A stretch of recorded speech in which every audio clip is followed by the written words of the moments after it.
चले भी, तो जितने भी पॉइंट अपने डिस्कस किए हुए हैं सारे दिमाग में लिया ना अब। इलेक्शन ऑफ द प्रेसिडेंट, और इलेक्शन ऑफ द प्रेसिडेंट जो है वो हमने कौन से कॉन्स्टिट्यूशन से लिया है? आयरिश कॉन्स्टिट्यूशन से लिया है भाई। ठीक है, इसके बाद में इलेक्शन ऑफ द प्रेसिडेंट से रिलेटेड दो आर्टिकल्स हैं, कौन कौन से हैं? आर्टिकल 54 और आर्टिकल 55। कौन कौन से हैं? आर्टिकल 54 और आर्टिकल 55। 54 क्या कहता है अभी? 54 तो सिंपल सा है कि इलेक्शन ऑफ द प्रेसिडेंट, कि प्रेसिडेंट जो है, इंडियन प्रेसिडेंट जो है वो इलेक्टेड होगा। क्या होगा वो? इलेक्टेड होगा। तो इसका मतलब इनडायरेक्टली हमें यहीं से पता चल गया कि हम एक कैसे देश में रहते हैं? रिपब्लिक कंट्री में रहते हैं, क्योंकि हमारा कॉन्स्टिट्यूशनल हेड जो है वो कौन है? प्रेसिडेंट। और वो क्या होता है? इलेक्टेड होता है। वो क्या होता है? इलेक्टेड होता है। क्लियर है? इसके बाद में 54 एक और चीज बताएगा कि ये जो हमारा प्रेसिडेंट है इसका जो इलेक्शन होगा तो उसका एक इलेक्टोरल कॉलेज होगा। क्या होगा इसका? इलेक्टोरल कॉलेज होगा। इलेक्टोरल कॉलेज का मतलब वोट कौन करेगा। ठीक है, और 54 में है, ऐसे याद कर लेना कि 54 तो भाई चार तरह के लोग करेंगे। कितनी तरह के? चार तरह के लोग करेंगे। लेकिन इसके लिए मेन शर्त क्या है? कि ये चारों क्या होंगे? ओनली इलेक्टेड होंगे। क्या होंगे? ओनली इलेक्टेड होंगे। अब ये ओनली इलेक्टेड कौन होंगे? मेंबर्स ऑफ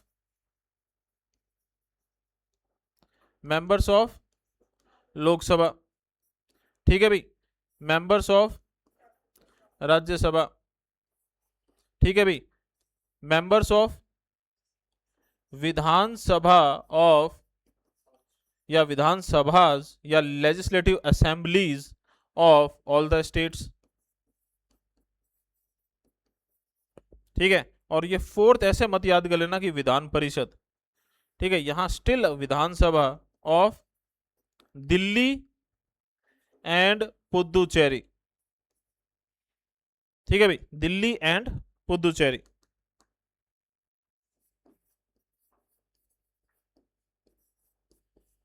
लेकिन ये दिल्ली और पुदुचेरी या पौंडीचेरी को शुरू से ये पावर थी क्या? नहीं भी। इनको कौन से कॉन्स्टिट्यूशनल अमेंडमेंट एक्ट से ये पावर मिली? 70th कॉन्स्टिट्यूशनल अमेंडमेंट एक्ट 1992 से मिली। क्लियर है? और यहीं से हमें पता चल जाता है कि भाई लोग वोट नहीं कर रहे हैं। ठीक है, इसका मतलब इनडायरेक्टली हमें पता चल गया कि हमारे प्रेसिडेंट का इलेक्शन कैसा होगा? इनडायरेक्ट इलेक्शन होगा। कैसा होगा? इनडायरेक्ट इलेक्शन होगा। ठीक है भाई, इसके बाद में आर्टिकल 55 जो है वहां दिया होगा हमारा मैनर ऑफ इलेक्शन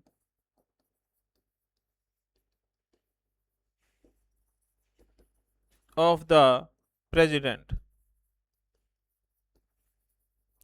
इस manner of election of the president में हम सीधा सीधा याद कर लो कि एक तो क्या होगा? Proportional representation. क्या होगा? Proportional representation. और क्या होगा? Single transferable, single transferable vote system. ठीक है भाई, और साथ साथ में क्या होगा? Secret ballot. और ज्यादातर आप इसको इस तरीके शॉर्ट फॉर्म में लिखा हुआ देखोगे, PR plus STV system. PR plus STV system. Clear है?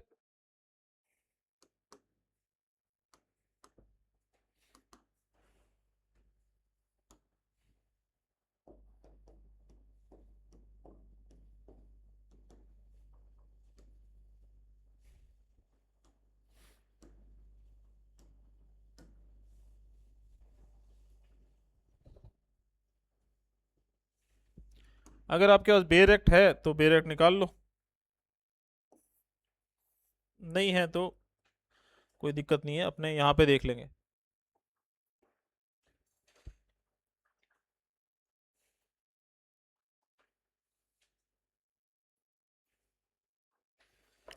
Manner of election of the president. Clear अभी? ठीक है, manner of election of president. As far as practicable there shall be a uniformity in the scale of representation of the different state at the election of the president। इस word को पकड़ लेना।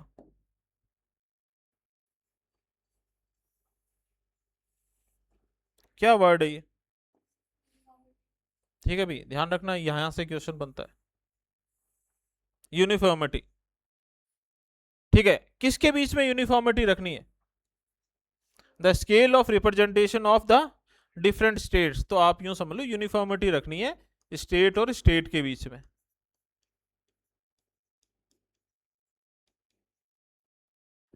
किसके बीच में रखनी है?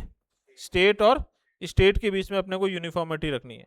ठीक है, यूनिफॉर्मिटी का मतलब क्या है भाई, अपने आगे देखेंगे अभी थोड़ी देर में कि एमएलए, एक स्टेट के एमएलए के वोट की जो टोटल वैल्यू है वो दूसरे स्टेट के एमएलए के वोट की टोटल वैल्यू से बराबर नहीं है। ठीक है, या सिंगल मतलब टोटल वैल्यू क्या, आपने यूं कह दो कि एक स्टेट के एक एमएलए के वोट की कीमत दूसरे स्टेट के एमएलए के बराबर नहीं होती, लेकिन उनको निकालने का फॉर्मूला तरीका एक होता है, इसे कहते हैं uniformity. For the purpose of securing such uniformity among the state inter as well as. अब देखना एक और वर्ड पकड़ना आपको, क्यों अपने आप में ये साफ दिख रहा है क्या इसमें? हाँ भाई, अब ध्यान से सुनना। For the purpose of securing such uniformity among the state inter as well as parity. इस वर्ड को देखना, parity between the states as a whole and the union. तो ये अपने को एक नई बात पता चल गई, हालांकि अपने ने रफ के अंदर पहले डिस्कस कर लिया था। तो आपको पता है, आप ये अपने थोड़ी देर में डिस्कस करेंगे। क्या करेंगे कि जब हम अपने इंडिया में जितने भी एमएलएज हैं उनके वोट की टोटल वैल्यू निकालेंगे और जितने भी एमपीज हैं उनके वोट की टोटल वैल्यू निकालेंगे, तो वो दोनों वैल्यू क्या होगी? ऑलमोस्ट बराबर होगी। ऑलमोस्ट क्या होगी? बराबर होगी। इसे क्या कहते हैं? पैरिटी। इसे क्या कहते हैं? पैरिटी। तो ये दो चीजें ध्यान है, दो वर्ड ध्यान रखना।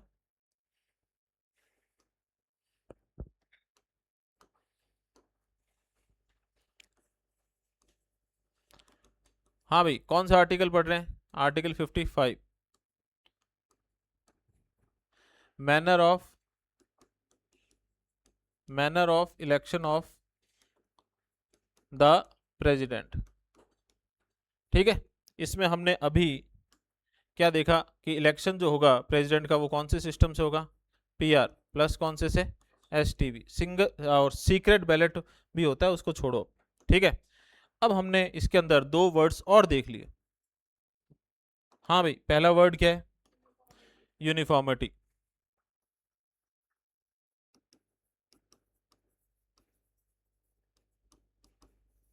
यूनिफॉर्मिटी किसके बीच में होगी? स्टेट और स्टेट के बीच में।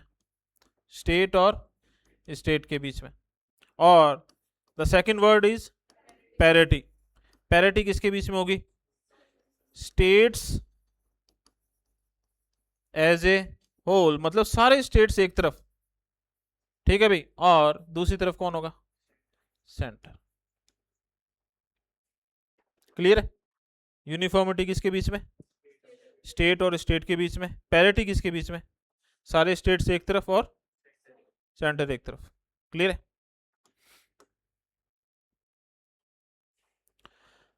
The number of votes which each elected member of parliament of the and of the legislative assembly of each state is entitled to cast at such election shall be determined in the following manner। तो ये वो क्या दिए हुए? Formulas दिए हुए, लेकिन इसमें फॉर्मूला क्या है? वो मैथमेटिकली जैसे होते हैं ना वैसे नहीं दिए हुए, लैंग्वेज में दिए हुए।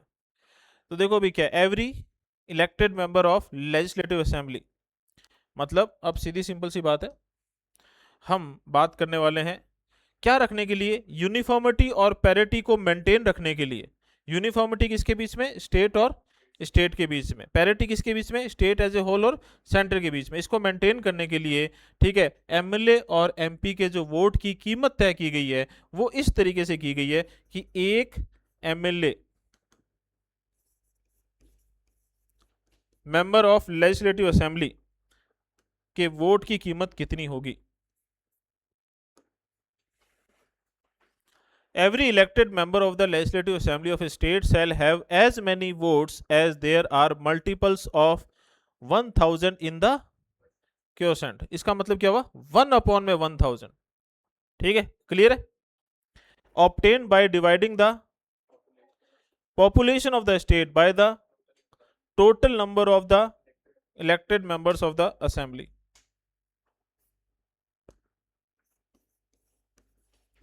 Population of the concerned state, जिस भी स्टेट की बात हो रही है, ठीक है, divided by total number of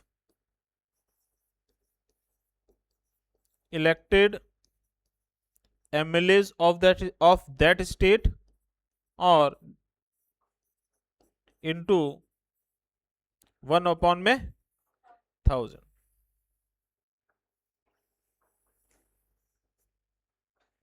clear है ये चीज, ठीक है।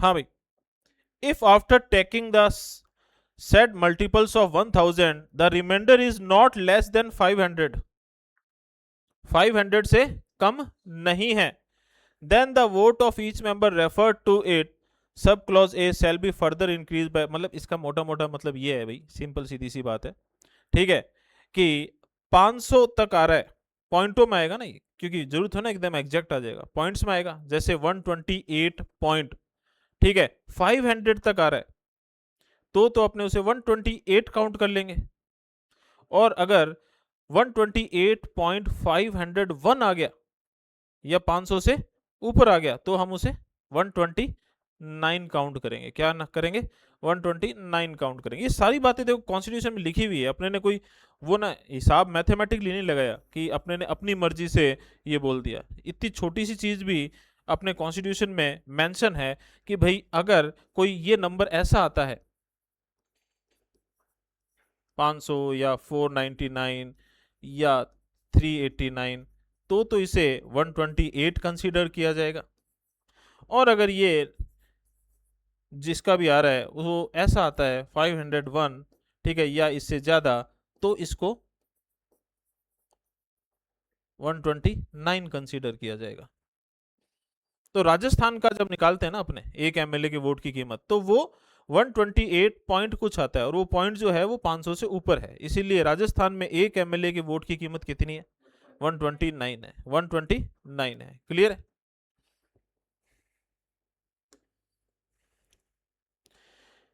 Each elected member of either house of parliament shall have such number of votes as may be obtained by dividing the total number of votes assigned to the members of the legislative assemblies of the states। तो भाई सीधी simple सी बात है, अगर अब हम क्या करेंगे, हम एक एमपी के वोट की कीमत निकालेंगे।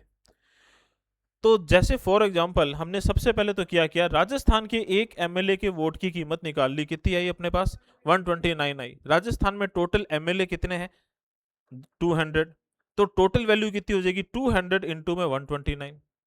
ऐसे ही हमने यूपी के एक एमएलए के वोट की कीमत निकाली, उसको यूपी के टोटल नंबर ऑफ एमएलए से क्या कर दिया, इनटू कर दिया, तो वो 403 मेंबर हैं शायद, तो इससे इनटू करेंगे तो उसकी आ जाएगी। ऐसे करके हम हर एक स्टेट के निकाल लेंगे, साथ साथ में दिल्ली वालों की निकाल लेंगे, साथ साथ में पुदुचेरी वाली निकाल लेंगे, और सबको क्या कर देंगे, ऐड कर देंगे, सबको क्या कर देंगे, ऐड कर देंगे। तो हमारे पास फाइनली क्या आएगा, total value of all MLAs, जितने भी स्टेट्स और यूटीज की यहां बात की गई है, ठीक है, मैं स्टेट लिख रहा हूं लेकिन समझ जाना इसमें दिल्ली पुदुचेरी इन्वॉल्व है, ठीक है।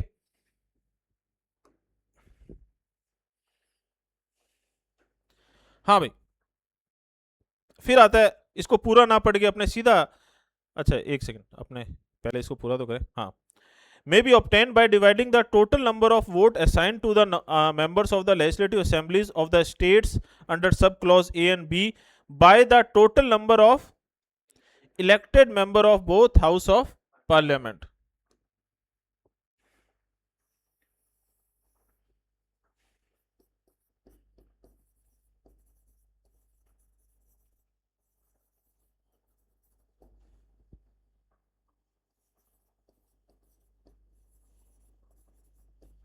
तो मैं सीधा सीधा लिख देता हूं कि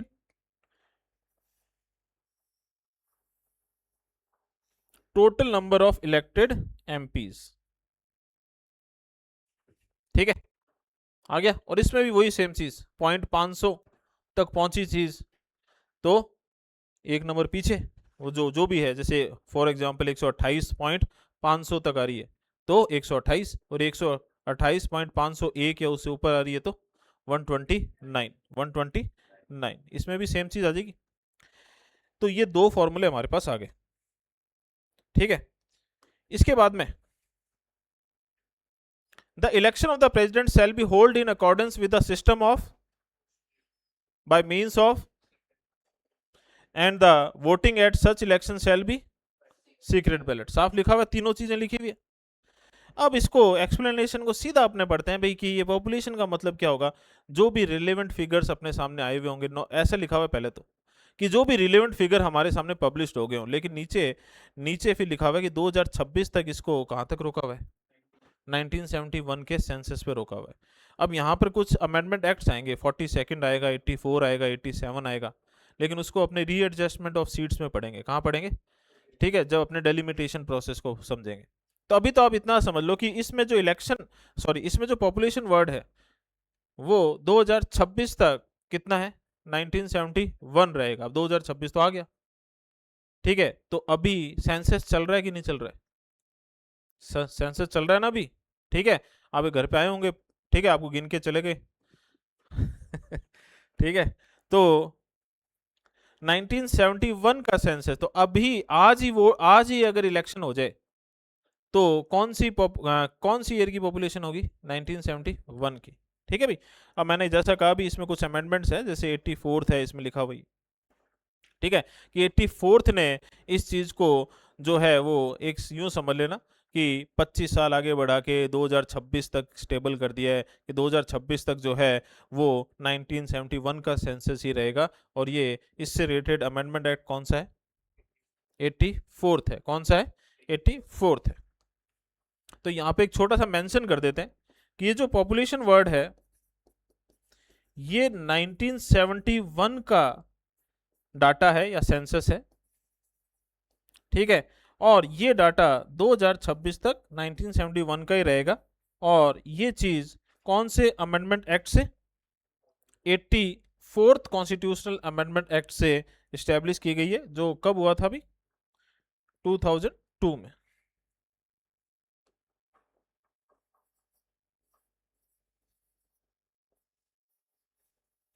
और ध्यान है 2002 में हमारा लास्ट डिलिमिटेशन हुआ था। जब हमने 4 एक्ट याद किए थे डिलिमिटेशन के, वो कौन से थे? 52, 62, 72 और 2002। 82, 92 नहीं है। ठीक है भाई, यहां तक क्लियर है सारी चीज? अब इसमें आगे बढ़ते हैं। इसमें इलेक्ट्रोल कोटा वाले कहाँ गई? आधा दिया हुआ है ये।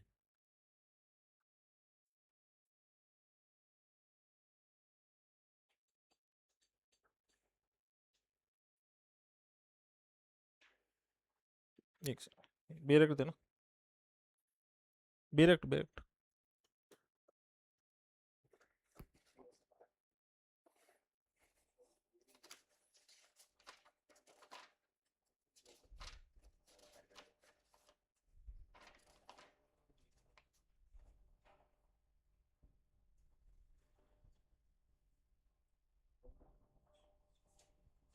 ठीक है भाई, तो यहां तक अपने ने पढ़ लिया एज।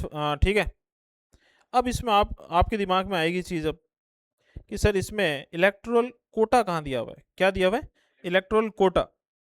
जो अपने इलेक्ट्रोल कोटा की बात करते हैं, तो एक बार वापस पढ़ लो, क्या इसके अंदर नहीं दिया है तो कहाँ दिया होगा? तो किसी ना किसी एक्ट में दिया होगा, ना किसी एक्ट में दिया होगा।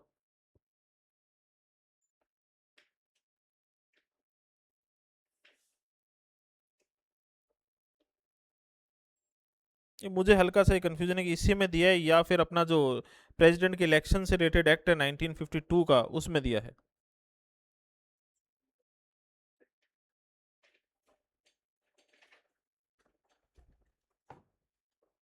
इसमें नहीं दिया है तो उसके अंदर दिया हुआ है फिर ये चीज़। और प्रोपोर्शनल रिप्रेजेंटेशन से है तो एक ऑटोमेटिकली हम आइडिया लगा सकते हैं ये चीज़ का, इस चीज़ का कैसे अभी बता देंगे।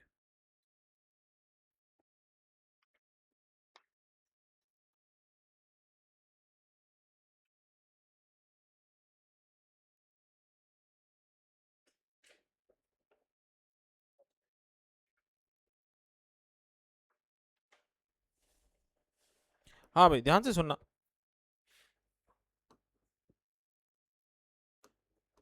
क्योंकि हमने देखा कि प्रेसिडेंट का जो इलेक्शन है, प्रेसिडेंट का जो इलेक्शन है, ठीक है, वो कौन से सिस्टम से होता है? प्रोपोर्शनल रिप्रेजेंटेशन प्लस में सिंगल ट्रांसफरेबल वोट सिस्टम से होता है, ठीक है। अब ध्यान से सुनना, ये एक बार अपने बाद में सर्च करेंगे कि ये एग्जैक्टली इसी तरीके से, क्योंकि इनमें आर्टिकल में नहीं दिया है, तो क्या प्रेसिडेंट के और वाइस प्रेसिडेंट के इलेक्शन से रिलेटेड एक्ट है 1952 का, उसमें दिया गया है क्या? लेकिन हम यहां से एक आइडिया लगा सकते हैं कि पीआर के अंदर चाहे वो पीआर लिस्ट सिस्टम से हो रहा हो, चाहे वो एसटीवी सिस्टम से हो रहा हो, इसमें एक इलेक्टोरल कोटा, मतलब इतने वोट तो लेने जरूरी होते ही हैं। First past the post system की तरह, जिसको सबसे ज्यादा वोट मिल गए वही जीत जाएगा, ऐसा नहीं होता, ऐसा नहीं होता। क्लियर है? तो इसमें किसी भी कैंडिडेट को कितने वोट लेने पड़ते हैं? Total valid votes polled divided by 1 plus candidates to be elected plus 1।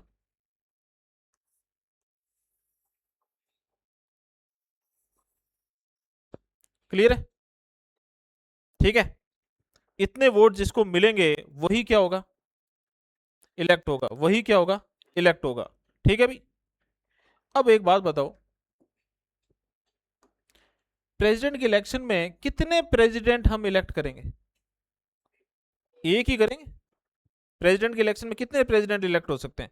एक ही हो सकता है। तो ये फॉर्मूला प्रेसिडेंट के लिए ऑटोमेटिकली क्या बन जाएगा?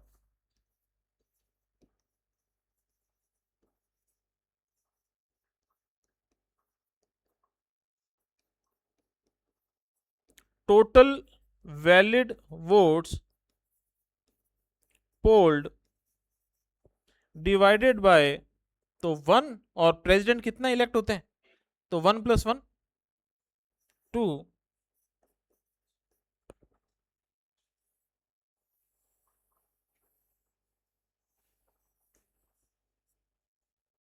ठीक है भाई। तो ये हम पीआर सिस्टम से ना एक कॉमन सेंस भी लगा सकते हैं कि पीआर सिस्टम में किसी को भी चुनाव जीतने के लिए, किसी को भी इलेक्शन जीतने के लिए इतने वोट लेने पड़ते हैं इस फॉर्मूले से। तो इस फॉर्मूले से हमारे प्रेसिडेंट के इलेक्शन में ये फॉर्मूला कैसे होगा फिर? टी अपॉन में 2 प्लस में 1 ही होगा। टी का मतलब यहाँ पे total valid votes polled upon में 2 + 1।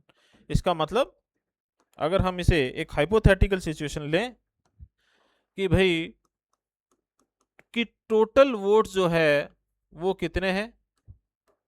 15,000। हालांकि अभी मैं आपको थोड़े से डाटा बताऊंगा, ठीक है, तो उसके अंदर जो अपने को टोटल वोट्स मिलेंगे वो किस में मिलेंगे? ऑड नंबर के अंदर मिलेंगे। किस में मिलेंगे?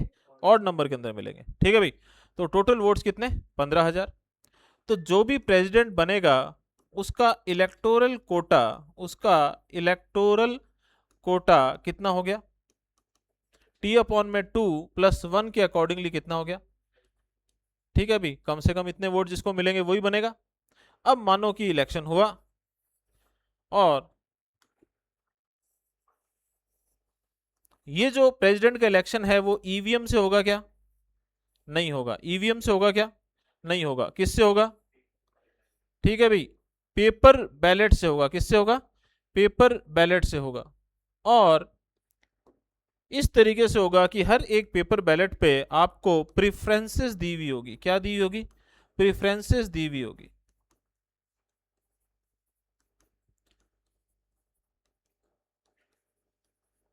क्लियर है? अब वोट करने वाले अपना वोट करके आएंगे।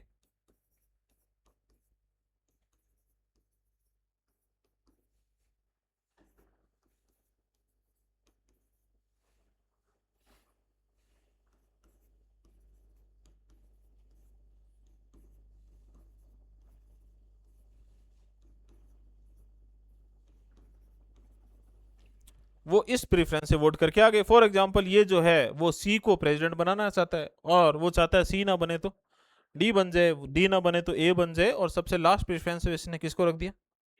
ठीक है, इसके बाद में फर्स्ट काउंटिंग होगी। इसके बाद में क्या होगी, फर्स्ट काउंटिंग होगी। और फर्स्ट काउंटिंग का मतलब है केवल कौन सी प्रेफरेंस को काउंट किया जाएगा, कौन सी प्रेफरेंस को काउंट किया जाएगा भाई, फर्स्ट प्रेफरेंस को काउंट किया जाएगा। अब फर्स्ट काउंटिंग के बाद में मान लो ये ए बी सी और डी जो है इसको मिले 4500 वोट्स, इसको मिले 500 वोट्स, ठीक है भाई, इसको मिले 3500 वोट। ये कितने हो गए भाई, तीनों को ऐड करना एक बार। ठीक है भाई, 13,000। तो डी को कितने मिले, 2,000। क्लियर है। तो अगर ये first pass the post system होता तो बीच चुनाव जीत गया, लेकिन ये first pass the post system नहीं है। ठीक है, इसका मतलब, इसका मतलब यहां पर कोई भी वोट नहीं, कोई भी इलेक्शन नहीं जीता, क्योंकि किसी को भी टी अपॉन में 2+1 वोट नहीं मिल रहे। तो क्या करेंगे भाई, सबसे कम वोट किसके हैं, डी के। डी के सारे वोट कैंसिल। कौन से, फर्स्ट प्रेफरेंस के। ये किसको गया, ये वोट किसको ट्रांसफर हो जाएगा, और अब जो सेकंड प्रेफरेंस पे उनको वोट ट्रांसफर हो जाएंगे।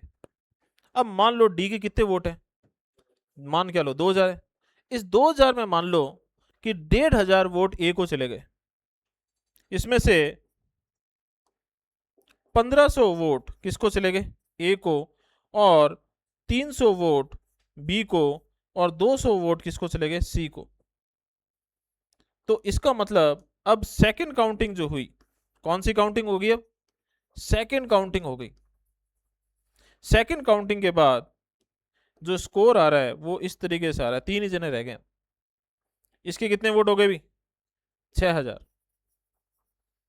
ठीक है भाई, बी के कितने वोट हो गए, ठीक है भाई, और सी के वोट कितने हो गए। लेकिन अभी भी टी अपॉन में 2+1 वोट किसी को नहीं मिले, अभी भी टी अपॉन में 2+1 वोट किसी को नहीं मिले। तो क्या करेंगे, सबसे कम वोट किसको मिल रहा है, तो सी के कौन से वोट, ये वाला भी कैंसिल हो गया, और ऐसा कोई वोट जो सेकंड का में मिल रहा है उसको, सेकंड प्रेफरेंस में मिल रहा हो, वो भी क्या हो गया, कैंसिल हो गया।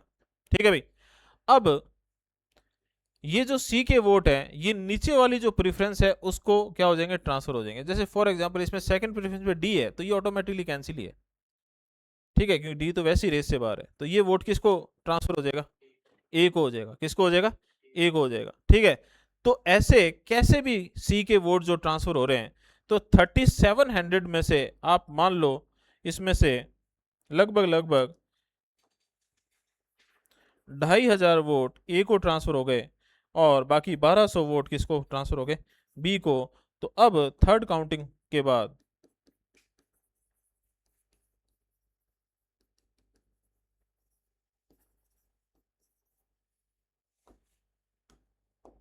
हाँ भाई, थर्ड काउंटिंग के बाद, ठीक है भाई, 2,500 वोट गए इसके बाद, तो ए के वोट कितने हो गए, ठीक है भाई, और इसके वोट कितने हो गए,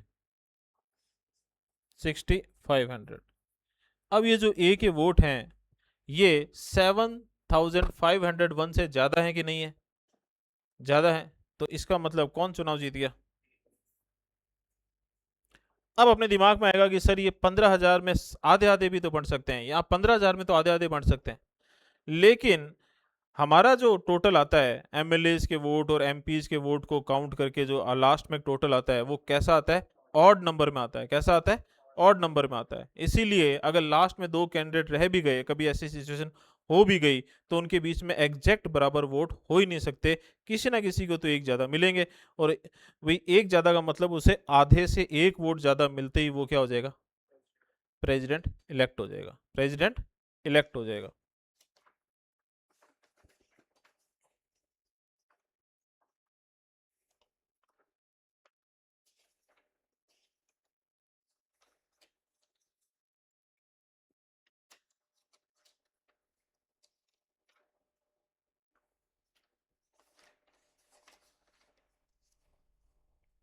अब ध्यान से सुनना भाई, हो सकता है ये डाटा आपको थोड़ा सा चेंज भी मिल जाए, लेकिन मेरे हिसाब से लगभग यही डाटा है। ठीक है, जो टोटल वैल्यू है, ये प्योरली फैक्चुअल चीजें हैं। टोटल वैल्यू जो बैठती है वोट्स की, वो बैठती है 10,86,431। कितनी बैठती है? 10,86,431। अब आप बताओ, इसका एग्जैक्ट आधा आधा हो सकता है क्या? नहीं हो सकता। ठीक है भाई, जिसके अंदर, अब ध्यान से सुनना भाई, ये कितने हैं टोटल, ये जो मैं आपको बता रहा हूं ना, ये 2022 का जो प्रेसिडेंट का इलेक्शन हुआ था, उसके अंदर की है ये। मेरे हिसाब से अब अभी भी इतना ही होना चाहिए। ठीक है, फैक्चुअल चीजें हैं भाई। Total value of votes of total electors कितने थे?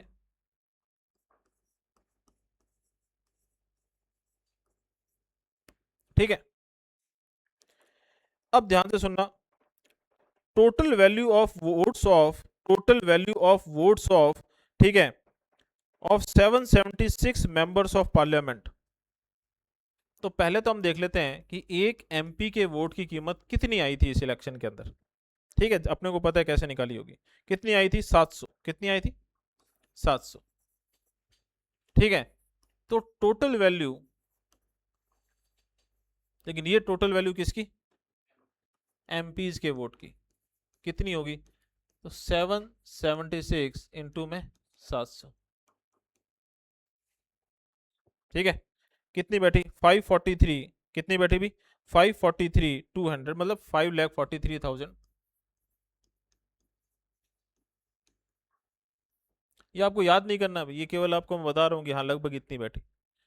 ठीक है, इसमें कुछ याद करना हो तो बस ये याद रख लेना, ये मत भूल जाना कि 776 होते हैं। ठीक है भाई, इसके बाद में ध्यान से सुनना भाई, एमएलए के वोट की कीमत।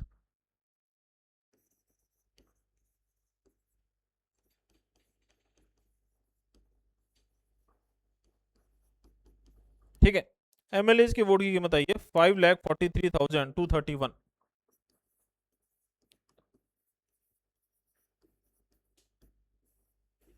अब बताओ भाई, बराबर है क्या? हाँ भाई, बराबर है क्या? ऑलमोस्ट, ऑलमोस्ट बराबर है। क्लियर है भाई?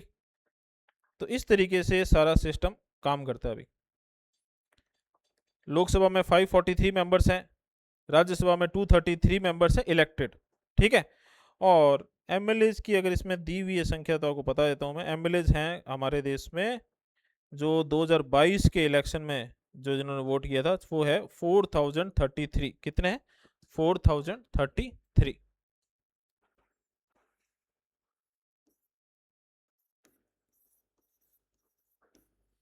तो हो सकता है इस इलेक्शन में कुछ सीटें खाली हो, वैकेंट हो, तो ये सब है। लेकिन ये सारा मैंने आपको सिर्फ समझाने के लिए, आपको सारा याद करने की जरूरत नहीं है। इस पूरे डाटा में अगर आपको कुछ याद रखना हो तो एक चीज याद रख लेना। क्या? ये मत गलत कर देना, क्योंकि एकदम फैक्चुअल चीज है ये। 540, हाँ भी सामने ध्यान दो भाई, 543 प्लस में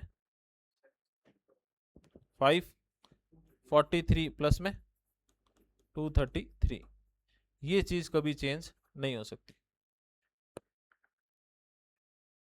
क्लियर है? तो ये 2022 का जो इलेक्शन डाटा है, ठीक है, आपको नए वाला जो उसमें लक्ष्मीकांत का जो नया है उसके अंदर ये 2022 के बाद का जो इलेक्शन है उसका भी डाटा मिल जाएगा। लेकिन मोटा मोटा अपने को ये ध्यान रखना है अभी, क्या है ध्यान रखना है कि एमएलए के टोटल वैल्यू और एमपीज के टोटल वैल्यू क्या आएगी? ऑलमोस्ट इक्वल आएगी। और जो टोटल वैल्यू आएगी वो किस में आएगी? ऑड नंबर में आएगी। इसीलिए T/2 + 1 वोट लेना क्या हो जाता है? पॉसिबल हो जाता है। और फिर एक चीज ये कि केवल एक बार सेकंड काउंटिंग हुई है, केवल एक बार सेकंड काउंटिंग हुई है, और किसके इलेक्शन के समय हुई थी? ठीक है भाई, और ऐसे कोई प्रेसिडेंट बने क्या जो एक तरीके से निर्विरोध बन गए? इसको देख लेना भाई इंग्लिश में इसके लिए क्या टर्म मिलेगी। कौन बने हैं? नीलम संजीव रेड्डी। और इनका आपस में क्या रिलेशन है? आपस में इनका ये रिलेशन है भाई कि ये जो सेकंड काउंटिंग वाला जो इलेक्शन हुआ था उसमें वीवी गिरी ने नीलम संजीव रेड्डी को ही हराया था। ठीक है, और आगे चलकर यही नीलम संजीव रेड्डी बिना अपोज किए, मतलब इनके सामने कोई और क्या है भाई इलेक्शन में खड़ा ही नहीं था, तो ये निर्विरोध क्या बन गए? प्रेसिडेंट बन गए भी। ठीक है, तो ये ध्यान रख लेना। और इतना सा ये भी याद रख लेना कि हमारे पहले प्रेसिडेंट कौन थे? डॉक्टर राजेंद्र प्रसाद। और ये कितनी बार इलेक्ट हुए? 2 बार। इनके बाद कौन बना? सर्वपल्ली राधाकृष्णन जी।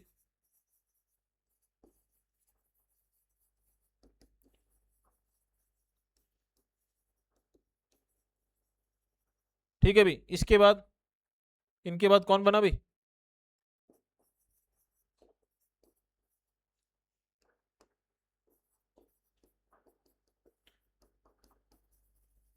जाकिर हुसैन। इनकी डेथ हुई। इनकी डेथ की वजह से इलेक्शन हुआ, उसमें कौन बने? वीवी गिरी। और वीवी गिरी के बाद कौन बने? फकरुद्दीन अली अहमद।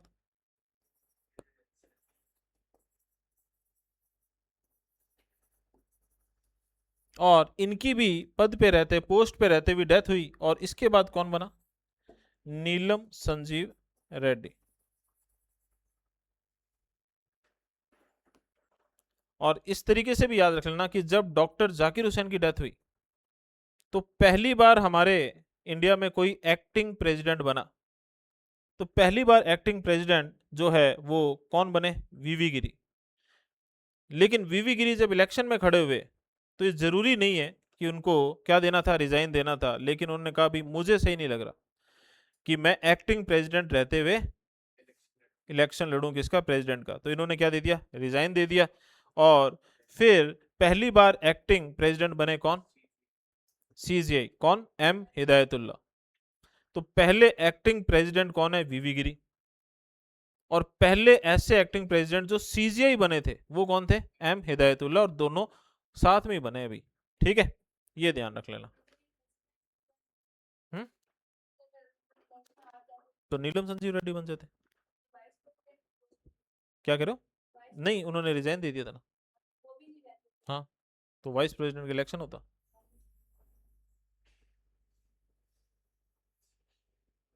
तो एथिक्स नाम की चीज होती है। इतनी बड़ी पोस्ट पे पहुंच गए, वो ये तो ना सोच रहा होता है। तो उनको लगा कि यार ये सही नहीं होगा, ये तो इन्फ्लुएंस करेगी ना चीज। जबकि उनसे पहले मेरे हिसाब से डॉक्टर राजेंद्र प्रसाद प्रेसिडेंट की पोस्ट पे रहते हुए उन्होंने लड़ा था, उनको ये चीज शायद नहीं लगी होगी गलत, उनको गलत लगी होगी।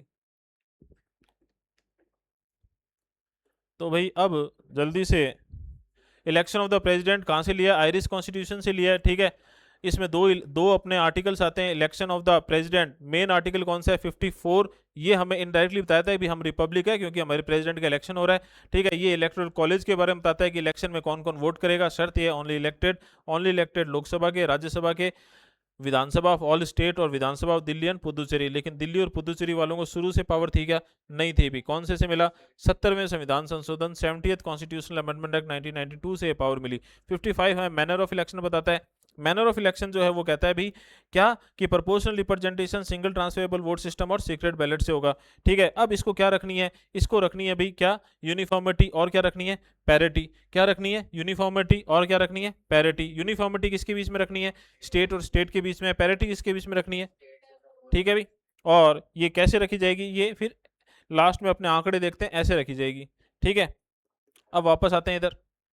एक एमएलए के वोट की कीमत। तो भाई अलग अलग स्टेट्स में एमएलए के वोट की कीमत निकालना, टोटल वैल्यू निकालना, मतलब एक सिंगल वोट की जो है वैल्यू निकालना, तरीका सेम होगा लेकिन आएगी अलग अलग। इसे क्या कहते हैं? यूनिफॉर्मिटी।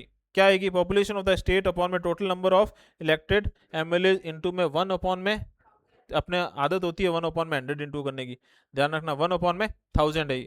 ठीक है भाई। और अगर ये इस तरीके से आई कि 500 तक आई तो 128, और अगर 500 से ऊपर आई तो अगला नंबर। ठीक है भाई। अगली चीज, एक एमपी के वोट की कीमत कितनी होगी? Total value of all MLA, ठीक है, सारों का निकाल लेंगे, डिवाइड कर देंगे किससे? Total members of elected MP से, ठीक है भाई। और फिर हमें क्या मिलेगी? यूनिफॉर्मिटी मिलेगी स्टेट और स्टेट के बीच में, लेकिन पैरिटी मिलेगी स्टेट्स एज ए होल और सेंटर के बीच में, कि सेंटर में एमपीज की जो टोटल वैल्यू होगी वो टोटल वैल्यू ऑफ एमएलए के वोट के से ऑलमोस्ट क्या हो जाएगी? बराबर हो जाएगी। और इस तरीके से सारा सिस्टम किया गया कि जब इसको आपस में जोड़ के फाइनली हम एक टोटल वैल्यू निकालेंगे, वो हमें कौन से में मिलेगी? ऑड नंबर में मिलेगी। ऑड नंबर में लानी क्यों जरूरी है? ऑड नंबर में लाने के लिए इसलिए जरूरी है क्योंकि पीआर सिस्टम के अंदर वही चुनाव जीतता है जो total valid votes polled upon में 1 प्लस में candidate to be elected plus 1 vote ले लेता है। अब कैंडिडेट अगर 2 इलेक्ट होने तो ये क्या हो जाएगा? टी अपॉन में 3 प्लस 1, 4 इलेक्ट होने तो टी अपॉन में 4 प्लस 1, 5 प्लस 1, ठीक है। लेकिन यहां पर अपने को पता है प्रेसिडेंट का इलेक्शन है, तो प्रेसिडेंट तो कितना इलेक्ट होगा? एक ही होगा। तो इसलिए ये फॉर्मूला क्या बनता है? ये। फिर हम ये देख लिया भाई एक हाइपोथेटिकल सिचुएशन लेके कि मान लो टोटल वोट 15,000 है, तो क्या होगा भी? तो यहाँ पर फर्स्ट काउंट, तो पहली बात तो ध्यान से सुनना, पेपर बैलेट से होगी। किससे होगा इलेक्शन? पेपर बैलेट से होगा, ठीक है, ईवीएम से नहीं होगा। दूसरा क्या होगा? प्रीफ्रेंस दी जाएगी और प्रीफ्रेंस के हिसाब से आपको वोट देके आना होगा।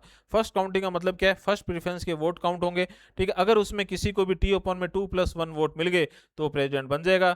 नहीं तो क्या होगा? जिसको सबसे कम वोट मिले उसके वोट कैंसिल होते चले जाएंगे और उसकी नेक्स्ट प्रीफ्रेंस पे जो भी होगा उसको वोट ट्रांसफर होते चले जाएंगे।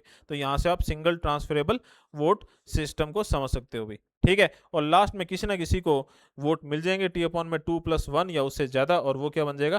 प्रेसिडेंट। और ऐसा क्यों है कि ऐसा होगा ही होगा? क्योंकि ये जो टोटल वैल्यू है ये क्या है? ऑड नंबर में। टोटल वैल्यू क्या है? ऑड नंबर में। और इस पूरे के अंदर जो फैक्चुअल चीजें वो याद रखना कि भाई ये चीज तो अच्छे से ध्यान रखना कि हमारे यहाँ पर, ठीक है, एमपीज टोटल इलेक्टेड कितने हैं? 776 है, ठीक है। फिर ये जो है कि सेकंड काउंटिंग किसके समय हुई थी? वीवी गिरी के समय। और वीवी गिरी से जो चुनाव आ रहे थे वो आगे चल के हमारे देश के पहले ऐसे प्रेसिडेंट बने जो निर्विरोध, मतलब जिनके सामने कोई उनको चैलेंज ही नहीं कर रहा था। कौन थे? नीलम संजीव रेड्डी। और एटलीस्ट कम से कम यहाँ तक नाम ध्यान रख लेना, डॉक्टर राजेंद्र प्रसाद 2 बार बने, फिर सर्वपल्ली राधाकृष्णन, फिर डॉक्टर जाकिर हुसैन। इनकी डेथ हुई थी, और इनकी डेथ हुई थी तब वीवी गिरी और नीलम संजीव रेड्डी जो है उनके बीच में इलेक्शन हुआ था। उसमें कौन जीते? वीवी गिरी, ठीक है। उसके बाद में फखरुद्दीन अली अहमद आए, लेकिन उनकी भी पोस्ट पे रहते हुए डेथ हो गई। और उसके बाद में कौन बने? नीलम संजीव रेड्डी बने।